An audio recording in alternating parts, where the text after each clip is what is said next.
All right, folks, another critical update coming your way. Current events, cryptocurrency, and the greatest transfer of wealth in world history. I am your host, Zach Rector. Everything is at my website, zachrector.com. It's linked up down below. Make sure you guys go check out the new weekly special that we're running with Miles Franklin. Only $3.49 over spot price for your 10-ounce silver bars.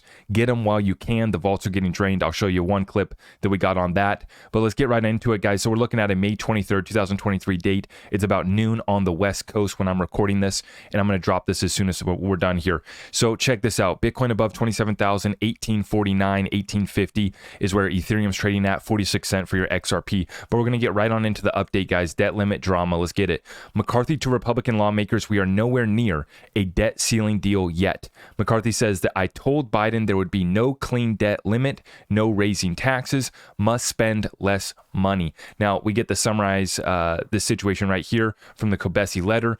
Current situation with the debt ceiling. On one side, Republicans are unwilling to make a deal without spending cuts. They believe this is a spending issue as the U.S. now spends 24% of the GDP annually, nearly a record. On the other side, Democrats do not want to cut spending, but simply just raise the debt ceiling. Speaker McCarthy just said the U.S. generating revenue equal to 20% of GDP, well above average. This is why they view the crisis as a spending issue. Meanwhile, the U.S. has just $57 billion in cash on hand and is 9 days away from a potential default. We are spending over $1.3 billion a day on interest alone.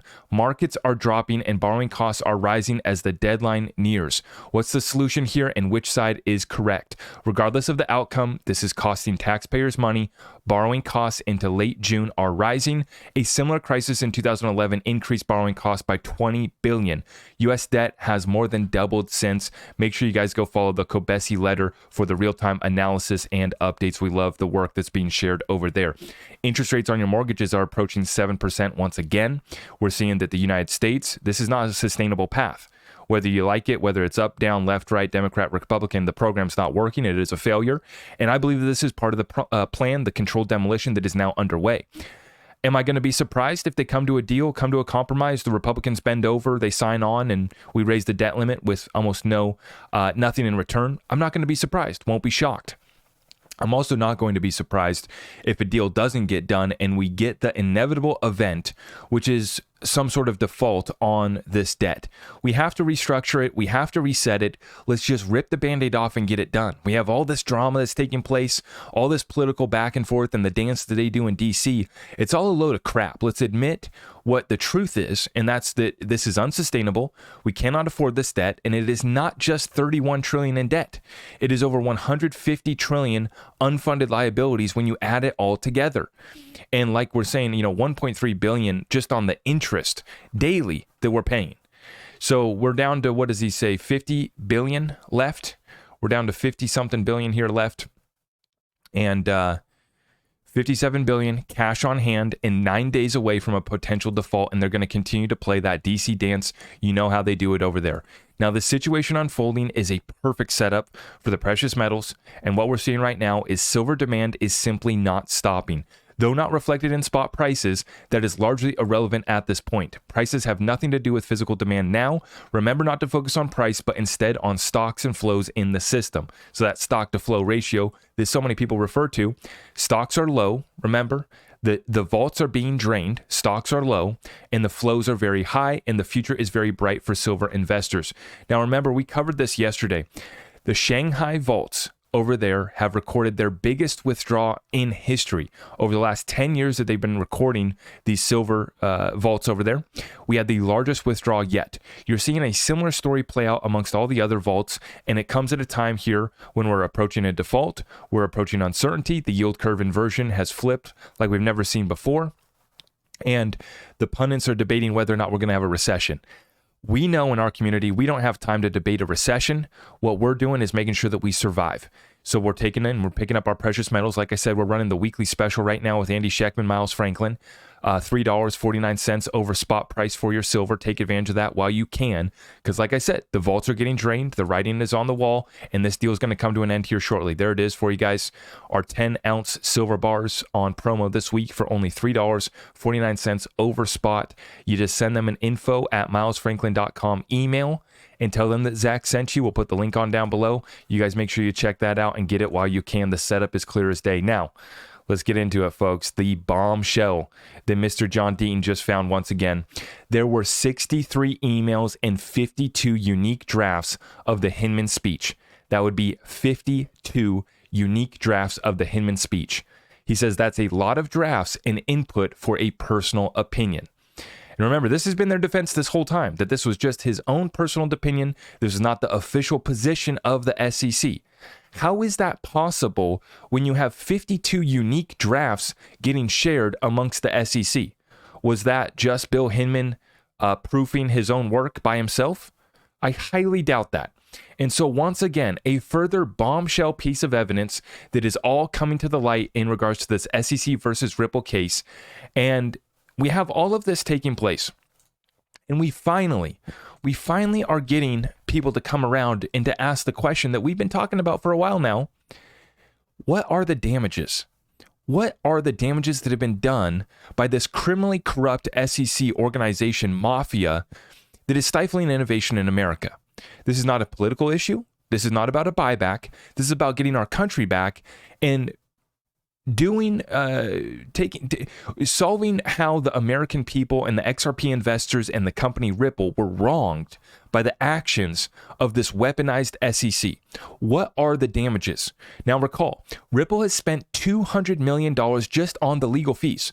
That's just the check that they are cutting to their personal lawyers. On top of that, we saw 15 billion wiped out from the market cap of XRP after this lawsuit was dropped. So 200 million plus 15 billion plus however much damages were done to the opportunity cost that Ripple lost out on. How many partnerships, how many deals have they lost out on by the actions that were taken by the SEC in this lawsuit that they've had to battle? I mean, we know that they lost the MoneyGram partnership, even though I just showed you guys a few days ago that MoneyGram just filed a patent where they use XRP as an example for cross-border payments. So clearly they have no plans of abandoning XRP completely. They were just granted this patent in January of 2023 to use XRP as one example that they used within that patent. So they did lose out on that partnership though, and they went to go work with Stellar. And that's just one partnership. That's just one deal, right? And that's just part of the damages that were done by the actions of this criminally corrupt SEC. And the doofus morons and the haters and everybody that called me and others scammers for trying to talk about the fair market value of XRP, what would have happened if XRP wouldn't have been attacked, if Ripple wouldn't have been attacked, if the SEC didn't make the bold claim that all sales of XRP were unregistered securities offerings. See, if they would have just gone after Ripple, the damages and the harm would have just been to Ripple, right? But no, they came after all of us, me, you, everybody that holds XRP. And so now everybody's kind of getting on board and finally realizing, wait, hold up. This was corrupt. This was criminal. This was a weaponized SEC against the American people, not just Ripple, but against everybody that held XRP. What are the damages? Wait, hold up. and we've been having this conversation, and this whole buyback conversation got skewed and flipped upside down, and the haters and the trolls and the little influencers that have irrelevant channels and nobody cares to watch them anymore, they came and attacked us, right? They came and attacked us because we were bringing the truth to the light of the matter and the facts and the circumstances here and what happens in cases like this. Class action lawsuits do get filed. Damages do have to be recovered. And this was criminal corruption at the highest level. And like I said, the SEC's actions against us is just one part of this elaborate criminal corruption at the highest levels with a weaponized FBI as well. It's all been exposed. And it was proper, it was correct, and it was the right thing to do. For Jimmy Vallee, and I know people say, don't even mention his name. Throw away your red folder. Well, I got bad news for those that want to see us throw away the red folder. The red folder ain't going away. In fact, we keep on adding documents to it. We got a new bombshell piece of evidence from John Deaton here today, and we're going to continue to ask, what are the damages? We are not going away. And that's what they hate the most. They want us to go away. They want to shut us up, and they wanted to keep XRP locked, held back, and they didn't want to see it win. And all we wanted was a level playing field. We knew we had great technology. We know that we have a company in Ripple that is the righteous custodians of the XRP escrow, that they are doing everything in their power to grow adoption on the XRP ledger. We know where this goes if we get a level playing field. And that's why they had to play dirty. As we say with everything else that's being exposed, as the elite get exposed, they're going to play dirty. What was this whole case about? Trying to protect the incumbents at JP Morgan and gang. There's a mafia. It's one big gang, it's one big group, and we're not in it. And unfortunately for them, they didn't expect the 75,000 XRP holders to sign on with John Deaton. John Deaton, being the bulldog that he is, applying pressure, continuing to apply and lay on pressure in the right way. And then they didn't expect the rest of us to gather all this information, all the Twitter sleuths, everybody else who's connected all these dots, and showed that this was one big grand conspiracy to weaponize the SEC and to come after us, to come after you, to come after me. And it is the right thing to do, to ask what are the damages, to put on our big boy pants and to sit down and have the conversation with the lawyers, not about a 50K buyback. That's the stupidity that the Twitter morons and like I said, the irrelevant influencers who nobody cares to watch anymore, who are jealous that we continue to press on and that we continue to win and that we continue to be over the target and we continue to be months and years ahead of the masses that are finally just catching on to this grand conspiracy. And you bet your ass we're going to take advantage of this opportunity. And that's why we call it the greatest transfer of wealth in world history. Nothing can stop what is coming. We've been over the target. We're going to continue to apply pressure, and we have the truth on our side, and we will win. And the victory's coming, and it's going to be absolutely fabulous. And we ain't here for 50K buyback. No, we just want to protect our assets and we want our country back. But what have we been saying? All of these actions, all of this corruption, not only are we exposing it, but we are continuing to grow. We are continuing to build breakthrough solutions. I want you guys to check this one out, shared by Ripple here today. At Ripple, we are building solutions that move value instantly, inexpensively, and reliably. This is Devraj Varadhan, details the current state of cross-border payments and how we are building breakthrough solutions at Ripple. Nothing can stop what is coming. Let's take a listen. I'm Devraj Varadhan. I'm SVP of Engineering at Ripple. At Ripple, we focus on building breakthrough crypto solutions for a world without economic borders.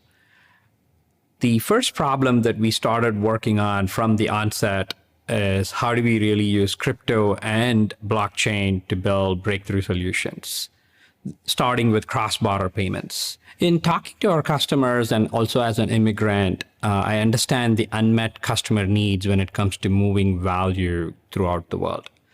In today's world, it takes several days, it's expensive, and it's highly unreliable when it comes to sending money throughout the world. Compared to if you want to send an email or a text, it's instant, it's inexpensive to almost free, and it's highly reliable. At Ripple, we're focused on building solutions that moves value instantly, inexpensively, and in a highly reliable manner. RippleNet, our flagship product and technology platform, does just that. In addition to not only sending money to instantly, we also eliminate the need for our customers to pre-fund working capital throughout the world. That is a big savings for our customers. It allows them to lower their cost structure and pass on those cost savings to their customers. Building such heavy lifting infrastructure not only allows our customers to enter into new businesses, but it also creates an opportunity to impact people's life, billions of people's lives on a daily basis. SEC who? What bear market? You said a recession? What are you talking about? So we flipped the switch in Hong Kong, and we're going to be tokenizing real estate using the EHKD over there, Hong Kong's digital currency, tokenizing real estate. Got it. Check. Flip the switch. Hong Kong. Love it. Partnership and development that's been in the making for years. Send it. We transfer over to Switzerland, where all of the elite keep their wealth, right? We flip the switch over there and we acquire a company called Medico for $250 million. After we spent $200 million on our legal fees against the SEC, we still have a little bit of money left, over $1 billion to be in fact. But $250 million on Swiss Medico, which is a crypto custody solution. And like he was saying there, you start with cross-border payments, but now we're expanding out to transferring all value. This is the internet of value. Nothing can stop Ripple, XRP, and we have had the truth on our side this whole time. They tried to stop us. They failed. Another bombshell find here by John Deaton, and I cannot wait. The victory is going to be so sweet. And the price appreciation in the pump, and that's going to be fun. It's going to be a life-changing investment. I have zero doubt about that. But what feels even better to me is saving this country. And that's what we're doing right here. That's what this little XRP community is doing. It's much more than, hey, how do we pump our project? How do we make a little bit of money? We're going to get that done. That will come with the massive amount of utility, the massive amount of adoption after this phony fake lawsuit ends and concludes. But bigger than that, we're exposing our government and we're taking our country back. If you are with me in the XRP community and you appreciate this mission that we're on, make sure you do me a favor. You smash that thumbs up, you hit the notification bell, and you share this content far and wide. Make sure you subscribe on the way out. God bless all of you guys. I appreciate you so much. We have the truth on our side and victory is near. We'll see you.